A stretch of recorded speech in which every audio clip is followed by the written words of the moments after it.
Captain Maggie Torres was having the kind of morning that made her question every life choice that had led her to this moment. She stood in the docking bay of Neutral Station Gamma, clutching her thermos of coffee like it was the last vestige of sanity in an increasingly insane universe, and wondering how the hell a cargo hauler from Omaha had become humanity's sole representative to the most important diplomatic summit in galactic history. The answer, unfortunately, was bureaucracy at its finest. When the Galactic Council had issued their urgent summons for the Kepler 442 territorial negotiations, Earth's actual diplomats were either dead, drunk, or conveniently unavailable. Maggie had simply been the only human with a functioning ship within 50 light-years when the call went out. Her qualifications for representing the entire human species? She'd once successfully negotiated a bulk discount on engine coolant and had managed not to start any wars during her 15-year hauling career. "Stellar resume," she muttered, taking a swig of coffee that tasted like it had been brewed in a fusion reactor. The hangover from last night's farewell to my peaceful life drinking session was still pounding behind her eyes like an angry Centaurian drum circle. The diplomatic briefing from Earth had been about as helpful as a chocolate teapot. Some junior bureaucrat had transmitted her the entire background via quantum burst while she was still 3 jumps out, and she'd printed the whole thing on whatever paper she could find in her ship's recycler, which meant Earth's entire negotiating strategy was currently scribbled on the back of a napkin from Mel's truck stop and fusion bar. She pulled the napkin from her jacket pocket and squinted at her own handwriting. Kepler 442 system, rich in rare minerals. Keth Empire claims it by right of conquest. Vex Federation claims it by prior filing of Form 77B. Both sides mad. Try not to start galactic war. P.S. Remember to pick up milk on the way home. Fantastic. She was about to sit down with 2 of the galaxy's major powers, and her biggest concern had been dairy products. The station's announcement system crackled to life with the kind of static that suggested the speakers had been installed sometime during the Paleolithic era. All diplomatic personnel report to Conference Room Alpha. Repeat, all diplomatic personnel to Conference Room Alpha. That means you, human. "Oh good, they know I'm here," Maggie said to nobody in particular. She'd been hoping to maybe sneak back to her ship and claim mechanical difficulties, but apparently the universe had other plans. As she made her way through the station's corridors, she passed the other delegations preparing for the big show.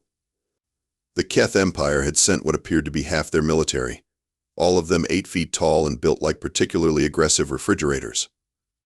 They were engaged in some kind of pre-meeting ritual that involved a lot of chest thumping and what sounded like war chants. The Vex Federation delegation, by contrast, was busy setting up what looked like a mobile filing cabinet. They had briefcases, datapads, and enough paperwork to deforest a small moon. One of them was actually ironing documents. "And then there's me," Maggie said, taking another gulp of coffee, representing the human race with a napkin and a bad attitude. This should go well. She paused outside Conference Room Alpha, took a deep breath, and reminded herself that millions of humans were counting on her not to completely screw this up. No pressure at all. Conference Room Alpha turned out to be exactly the kind of sterile, intimidating space designed to make everyone feel important and uncomfortable at the same time. The table was roughly the size of a small planet, made from some kind of polished metal that reflected the harsh overhead lighting directly into everyone's eyes. Clearly, whoever had designed this room had never actually attended a meeting. Ambassador Throck of the Keth Empire was already seated, taking up roughly twice as much space as any reasonable being should require. He was exactly as advertised, 8 feet of muscle, scales and barely contained violence, wearing what appeared to be ceremonial armor that had seen actual combat. His idea of diplomatic attire apparently included shoulder spikes. "Human," he rumbled in a voice that sounded like an avalanche with anger management issues. "I am surprised your kind sent anyone at all. This is a matter for empires, not whatever it is you represent." "Oh, we're delightful company once you get to know us," Maggie replied, settling into her chair and immediately realizing it had been designed for someone with completely different anatomy. "Though I should warn you, we have a tendency to do unexpected things when people underestimate us. It's kind of our thing." Minister Quillex of the Vex Federation chose that moment to make his entrance, and it was quite the production. He glided in on what appeared to be a hover platform, surrounded by a cloud of floating data screens and followed by 3 assistants carrying stacks of documents. He looked like a cross between a bureaucrat and a very organized octopus, with tentacles that moved in precise, measured gestures. "Greetings, colleagues," Qualex announced in a voice that suggested he gargled with regulation manuals. "I trust everyone has reviewed the preliminary documentation packets I transmitted yesterday?" They were filed under Galactic Diplomatic Code Section 15.7, Subsection C, Paragraph 894. As per Protocol Manual Revision 23.4. Maggie stared at him. "Was that English?" "It was standard galactic administrative terminology," Qualex replied with what might have been offense. "Surely your species has mastered basic bureaucratic communication?" "We've mastered a lot of things," Maggie said. "Bureaucratic communication isn't one of them. We tend to just say what we mean and hope for the best." Throck let out what might have been a laugh or possibly a threat display. "The human speaks truth. Your Federation drowns everything in papers and procedures. At least humans have the virtue of simplicity." "Simplicity is the enemy of proper protocol," Qualex declared, his tentacles ruffling in distress. "Without proper documentation, how can we ensure legal compliance across 17 different judicial systems?" "You could try asking nicely," Maggie suggested. Both aliens stared at her like she'd just suggested they solve their differences with interpretive dance. "Moving on," Qualex continued, apparently deciding to ignore her entirely. "The matter before us today concerns territorial jurisdiction over the Kepler 442 system. The Vex Federation maintains legal claim based on Priority Filing Form 77B, submitted to the Galactic Registry in Standard Year 2387. The Keth Empire contests this claim based on their doctrine of martial supremacy." "Which means we saw it first, and we're strong enough to keep it?" Throck translated helpfully. Maggie took a sip of coffee and tried to process what she was hearing. "So let me get this straight. You two have been arguing over a star system for decades because one of you filed paperwork and the other one thinks paperwork is for weaklings." "That is a gross oversimplification of complex legal and military doctrine," Qualex protested. "The human grasps the essentials," Throck admitted. "And neither of you thought to maybe, I don't know, talk to each other about it?" The silence that followed was the kind of silence that spoke volumes about the state of galactic diplomacy.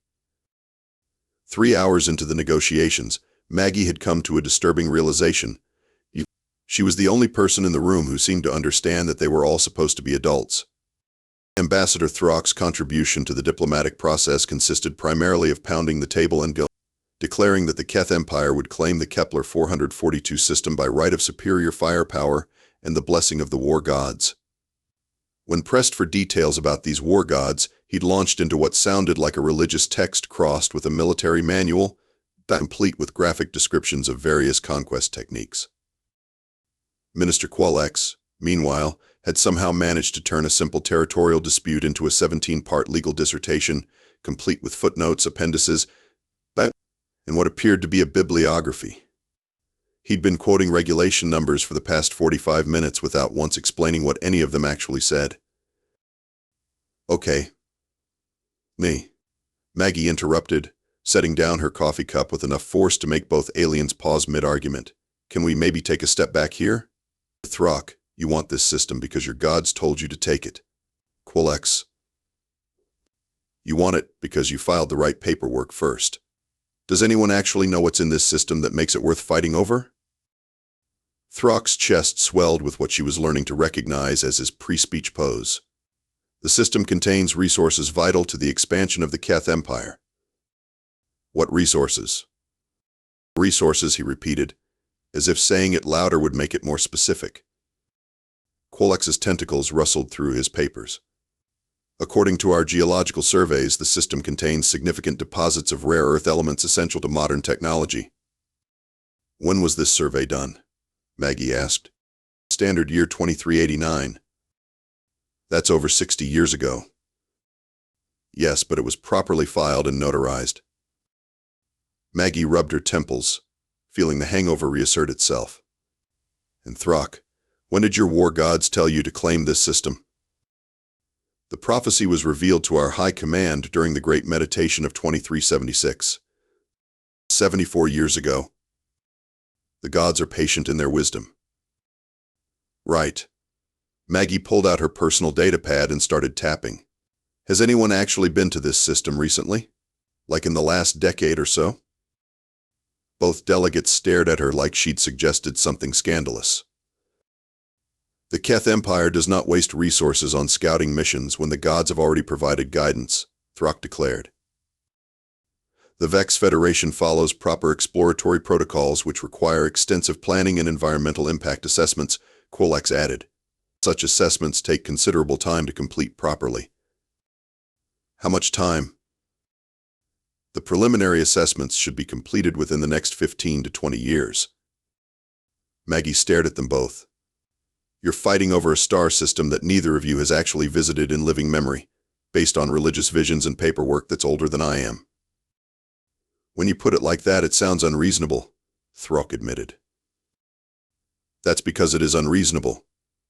Maggie stood up and started pacing, which seemed to make both aliens nervous. Look, I'm just a cargo hauler from Earth. I'm not a diplomat, I'm not a military strategist, and I'm definitely not a bureaucrat. But even I can see that this whole situation is completely insane. She turned to face them both. Throck, your empire spans half the galaxy. You've got 1,000 worlds under your control. Why do you need one more system so badly that you're willing to go to war over it? It is a matter of honor, Throck said, but his voice lacked its usual conviction. And Quolax, your Federation has mining rights on more systems than you can probably count. What makes this one so special that you've spent 70 years filling out forms about it? It is a matter of legal precedent, Quolax replied, his tentacles curling in what might have been embarrassment. Maggie sat back down and took a long sip of coffee. So what you're telling me is that two of the galaxy's most powerful civilizations are about to go to war over a star system that might not even have anything worth fighting for. Because neither of you wants to admit you've been wrong for the last 70 years. The silence that followed was deafening. Just when Maggie thought they might actually be making progress, the universe decided to remind her that things could always get worse. The conference room's communication system chimed with the kind of urgent tone that meant someone, somewhere, had made a terrible decision. Priority message for all diplomatic personnel, the station's AI announced. Fleet movements detected in Sectors 7 and 12. Keth Empire Battle Group and Vex Federation Task Force have departed their respective bases and are proceeding toward the neutral zone. Throck leapt to his feet, his chair clattering backward. The Keth fleet moves to secure our rightful claim. The war gods demand swift action. The Vex Federation forces are merely implementing Standard Defense Protocol 447 Alpha, Quolex protested, though his tentacles were writhing in what Maggie was learning to recognize as extreme agitation. It is purely a precautionary measure as outlined in Emergency Response Manual Chapter 23. Precautionary my ass, Maggie muttered. You've both sent your militaries to hover menacingly at each other while we're sitting here trying to work things out. That's not precautionary, that's actively stupid. The communication system chimed again. Update. Both fleet formations are on direct intercept courses. Estimated time to engagement range, 18 hours. 18 hours, Maggie repeated slowly.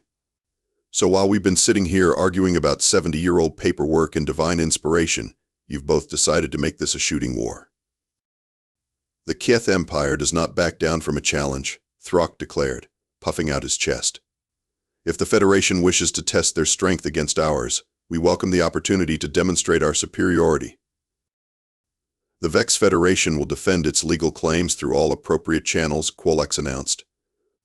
If military action becomes necessary, we are prepared to implement Defense Contingency Plan 89B with full documentation and proper authorization. Maggie looked between them and felt something snap inside her head. It might have been her patience, her sanity, or possibly a small blood vessel, but something definitely broke. Are you both completely insane? She slammed her coffee cup down hard enough to make the polished table ring. You're talking about starting an interstellar war over a star system that neither of you has actually visited. Do you have any idea how many people are going to die because you're too proud to admit this whole thing is stupid? It is not about pride, Throck began. It's absolutely about pride. Maggie shot back. You just admitted that your empire doesn't need this system. You have 1,000 other worlds. But you can't back down because it would make you look weak to your war gods or your military, or whoever else you're trying to impress. She whirled on Quillex. And you. You've spent 70 years processing paperwork for a system you've never even seen because backing down now would mean admitting that your precious bureaucracy made a mistake. You'd rather start a war than file a withdrawal form. The legal implications are more complex than you understand, Quillex protested weakly. No, they're not. Maggie was fully wound up now, pacing around the table like a caged predator. You're both so caught up in your own systems and protocols and traditions that you've forgotten the whole point of having those systems in the first place. They're supposed to help you make good decisions, not trap you into making terrible ones. She stopped in front of the main display screen, which was showing a tactical overview of the approaching fleets. 2 massive formations of warships, bristling with enough firepower to sterilize planets, all heading toward a confrontation over a star system that might be completely worthless. You know what the really funny part is? She said, turning back to face the 2 delegates. I've been sitting here for hours listening to you both make your cases, and neither of you has actually said you want this system. You want it because your paperwork says you should want it, or because your gods say you should want it. But neither of you has given me a single reason why you personally think it's worth fighting for.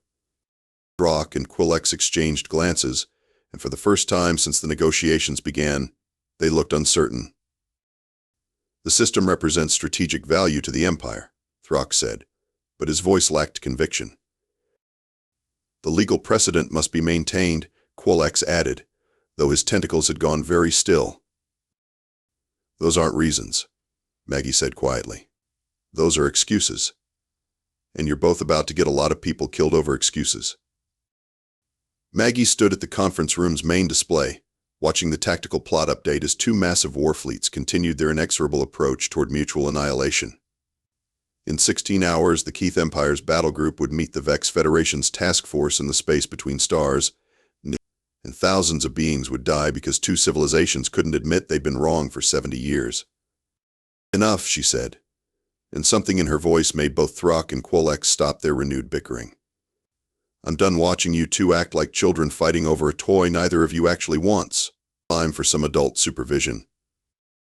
She turned to face them, and for the first time since arriving at the station, she wasn't thinking like a cargo hauler who'd stumbled into the wrong room. She was thinking like a human being who'd spent 15 years navigating the galaxy's trade routes, dealing with pirates, corporate executives, and bureaucrats of 17 different species. She'd learned to read people, to find their pressure points, and to make deals that stuck.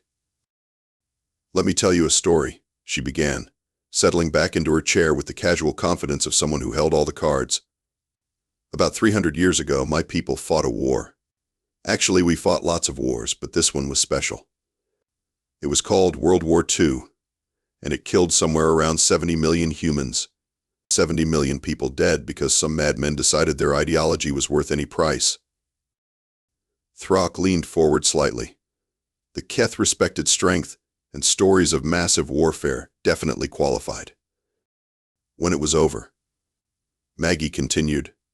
The survivors looked around at the devastation and made a decision. They decided that maybe, just maybe, there had to be a better way to settle disputes than killing each other by the millions.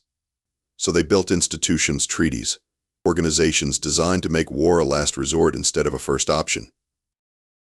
A wise decision, Quillex said carefully. Yeah, it was. But here's the thing that might surprise you both. Humans didn't stop fighting. We just got smarter about picking our battles. We learned to identify the difference between fights worth having and fights that existed just because we were too stubborn to walk away. She gestured toward the tactical display. So here's my question for both of you. Is this a fight worth having?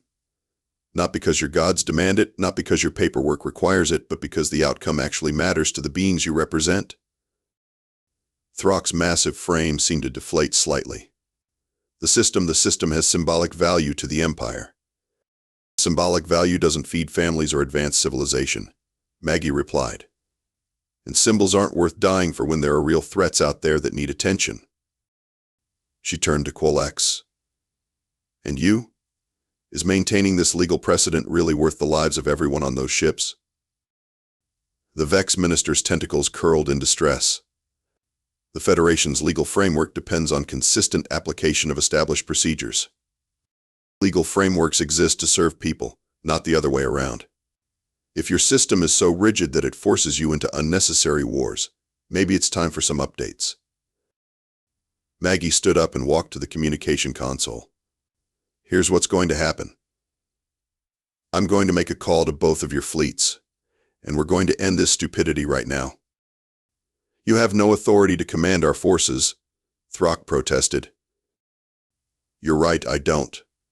But I have something better than authority. I have perspective. She activated the communication system and was rewarded with the faces of 2 fleet commanders appearing on the main screen. Admiral Kex of the Keth Empire and Fleet Coordinator Vren of the Vex Federation. This is Captain Maggie Torres, representing Earth in these negotiations. I need you both to listen carefully, because I'm about to save you from making the biggest mistake of your careers. Both military officers looked confused, which was probably reasonable given that a human cargo hauler was suddenly giving them orders. Neither of your governments actually wants to fight this war, Maggie continued. They've both been trapped by their own pride and bureaucracy into a position where backing down seems impossible. But here's the thing about humans that you should know. We specialize in impossible solutions. She looked directly at both fleet commanders. I'm formally requesting that both fleets stand down and return to their bases. Not because anyone is surrendering, not because anyone is admitting defeat, but because Earth is proposing a third option that serves everyone's interests. What third option? Admiral Kex demanded. Maggie smiled, and for the first time since this whole mess began, she felt like she knew what she was doing. Simple. Earth claims the Kepler 442 system. The silence that followed Maggie's announcement was so complete that she could hear the station's life support systems humming in the walls. Both alien delegates stared at her with expressions that suggested she'd just declared war on physics itself. That is unprecedented, Quolex finally managed, his tentacles writhing in bureaucratic distress. The human makes a bold proposal, Throck rumbled, though he sounded more intrigued than angry. It's not bold. It's practical, Maggie replied, turning back to face them both. Think about it. You've both spent 70 years deadlocked over this system. Neither of you can back down without losing face, and neither of you can advance without starting a war. But if a third party claims the system, you're both off the hook. She gestured toward the tactical display, where the 2 fleets were still approaching their rendezvous with disaster. Your fleets can return home with honor intact. The Keth Empire can tell their war gods that the situation has evolved beyond their original prophecy. The Vex Federation can file new paperwork updating their territorial claims based on changed circumstances. But Earth has no legal basis for claiming the system, Quolex protested. Sure we do. Right of salvage. You've both abandoned it for 70 years, which by most galactic legal codes constitutes abandonment of claim. Earth is willing to file the appropriate paperwork and take responsibility for the system. Maggie could see both delegates processing this, and she pressed her advantage. Here's the beauty part. Earth doesn't actually need the system either.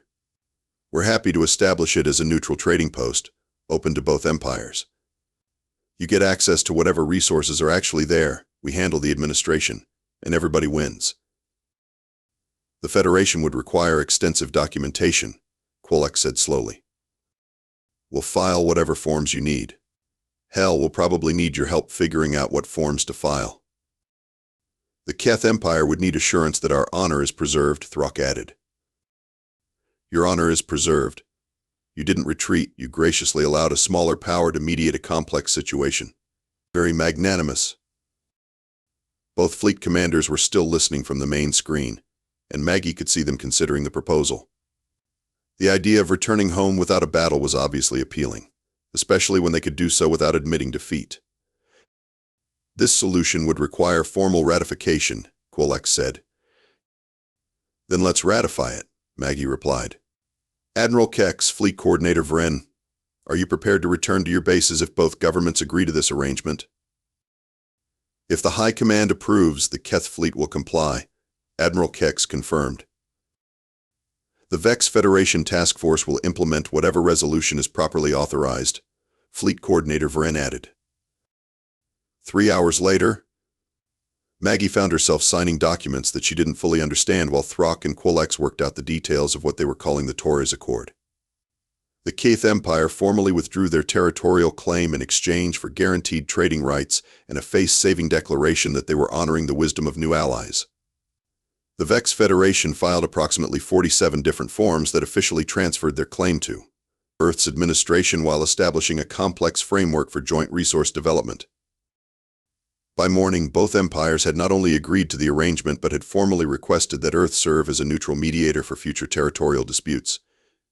Apparently, the galaxy had been waiting for someone willing to tell everyone involved that they were being idiots, and humanity had accidentally volunteered for the job. Maggie sat in her ship, looking at the official documents that made Earth the administrator of the Kepler 442 system, and, apparently, the galaxy's newest diplomatic power. Her coffee had gone cold hours ago, but she was too tired to make more. She activated her ship's communication system and composed a message to Earth Command. The mission accomplished. Territorial dispute resolved without bloodshed. Both empires have agreed to the Torres Accord and requested Earth as mediator for future conflicts. Oh, Mal. And we're apparently running the neighborhood now. Suggest immediate diplomatic expansion and send more coffee. Lots more coffee. Torres out. As her ship began the journey back toward Earth space, Maggie couldn't help but laugh. She'd come to the negotiations expecting to be a footnote in history. Instead, she'd accidentally made humanity the galaxy's referee. At least the pay should be better than cargo hauling, she muttered, and settled in for the long trip home. Behind her, 2 massive war fleets were already beginning their return to base, and in the disputed Kepler 442 system, the first Earth survey ships were preparing to find out what everyone had been fighting over for the past 70 years. It turned out to be a system full of beautiful but utterly worthless ice planets. But by then, nobody really cared.